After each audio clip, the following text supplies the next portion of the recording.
The discovery at Villa Mondragone. In the summer of 1912, inside a sun-bleached Jesuit college near Rome, an antiquarian book dealer stepped into a realm of forgotten history. His name was Wilfrid Voynich.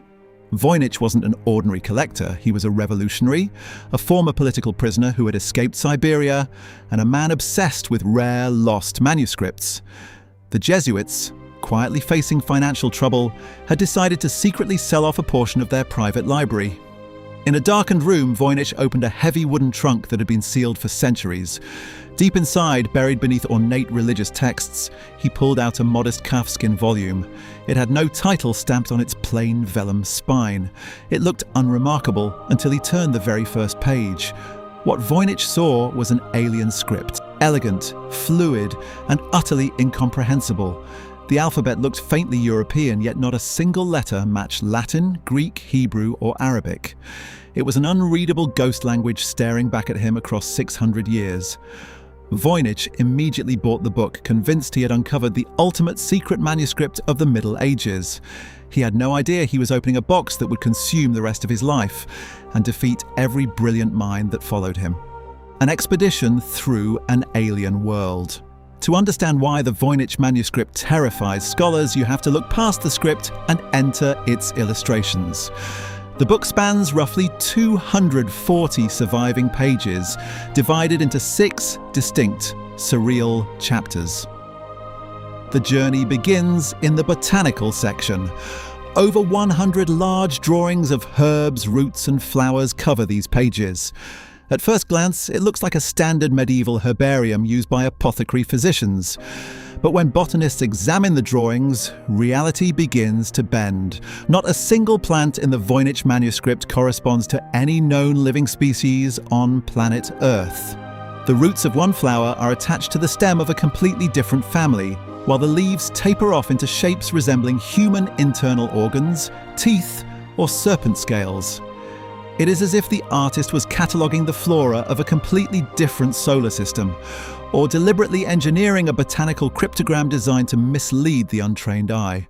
Celestial wheels and the bathing nymphs flip past the impossible flowers, and you arrive at the astronomical and astrological section. Here, the book unfolds into large, complex, multi-page wheel diagrams. Intricate circular charts feature radiating suns, moon phases, and ringed arrays of unknown constellations. Around the rims of these wheels, tiny naked figures emerge from starry clouds, holding glowing objects or tethered by delicate lines to celestial bodies. Yet standard medieval constellations like Orion, Ursa Major, or Cassiopeia are nowhere to be found. The night sky drawn in this codex belongs to no sailor's map in recorded history. Then comes the most bizarre section of all, the balneological or biological chapter.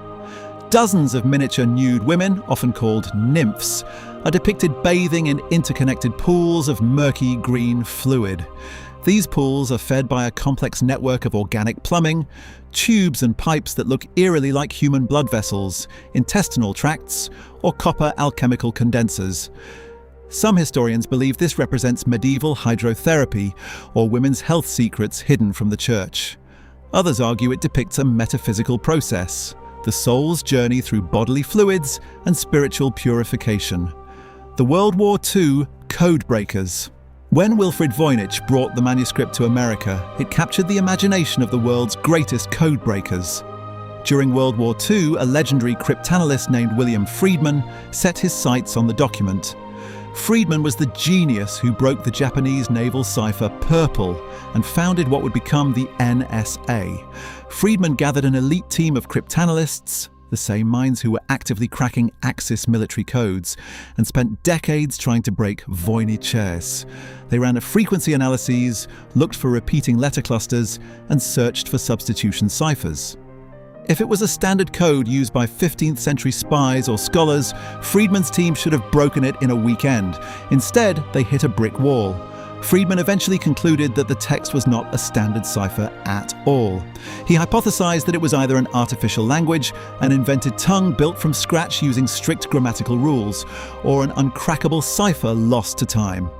Decades later, when modern supercomputers were unleashed on the text, they confirmed something even more shocking. The script follows Zipf's law. Zipf's law is a mathematical ratio found in every single genuine human language.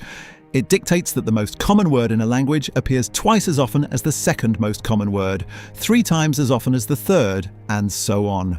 Random gibberish created by a human faking a language almost never follows Zipf's law. This single mathematical fact threw the research world into chaos. The text wasn't just random scribbling, it behaved like real human speech. Shattering the hoax theory. For decades, critics argued that Wilfrid Voynich himself had forged the book, using his expert knowledge of old paper to create a priceless antique out of thin air. Others blamed Edward Kelly, a 16th century English alchemist and conman who claimed to speak to angels in a hidden language called Enochian. In 2009, the debate was settled forever inside a sterile physics laboratory at the University of Arizona. Researchers took microscopic samples from 4 different pages of the manuscript and performed high-precision accelerator mass spectrometry carbon-14 dating.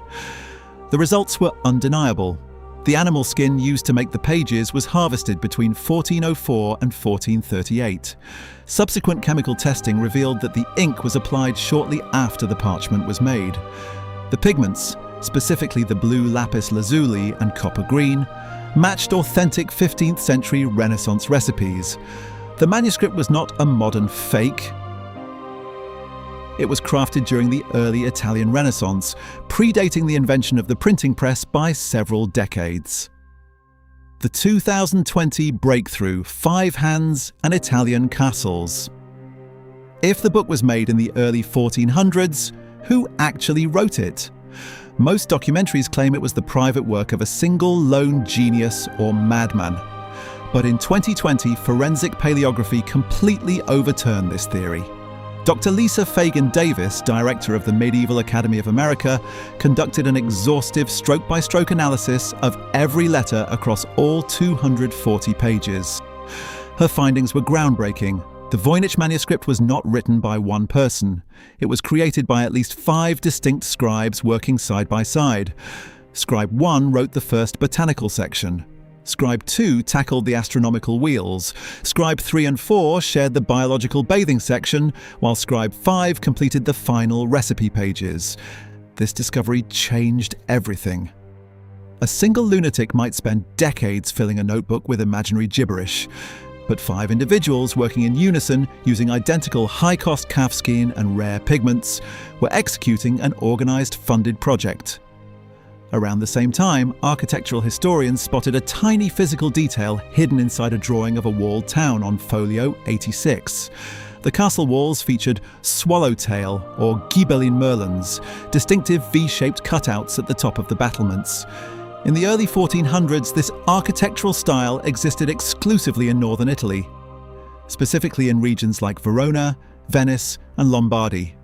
We now know precisely where and when the manuscript was created. The principle of self-citation. Yet, knowing its origin makes the text even more frustrating. If 5 Italian scribes were following a master system, why can't modern AI decode it? In recent years, linguists studying constructed languages discovered a psychological phenomenon known as self-citation.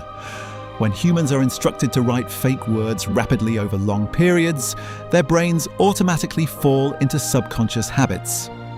They begin repeating prefix and suffix combinations, creating an illusion of grammar that perfectly mimics Zipf's law. Is it possible that the Voynich Manuscript is an elaborate 15th century glossolalia? A mental state of speaking or writing in tongues, shared by a group of religious mystics? Or was it an early medical secret code, an herbal reference guide designed with a custom cipher key that was destroyed or lost during the northern Italian wars of the Renaissance? The unbroken silence. Today, the original manuscript sits inside a climate-controlled glass vault inside the Beinecke Rare Book and Manuscript Library at Yale University. Thousands of researchers access high-resolution digital scans every month. Artificial intelligence models reanalyze its syntax every day. Yet despite centuries of human brilliance, World War II, codebreakers, carbon-14 dating, and deep learning neural networks The manuscript remains completely silent. 600 years ago, 5 scribes picked up their quills in a northern Italian workshop. They dipped their brushes in lapis lazuli, drew impossible plants and unmapped stars, bound the calfskin tight, and walked out into history. And until someone finds the missing key, the Voynich Manuscript remains what it has always been, the world's most beautiful, maddening, and uncrackable riddle. Someone sat down 600 years ago and poured their life's work into those pages, only for it to end up locked in a vault, unread by the world. Not because it was meaningless, not because it was a fraud. This manuscript was crafted with deliberate precision by one of the most mysterious minds in history. And despite 6 centuries of human progress, something kept its secrets intact. Royal courts bought it, modern science tested it, supercomputers analysed it, and the manuscript kept every single answer it had. Over 600 years later, we still do not have a single translation that unlocks a single full page.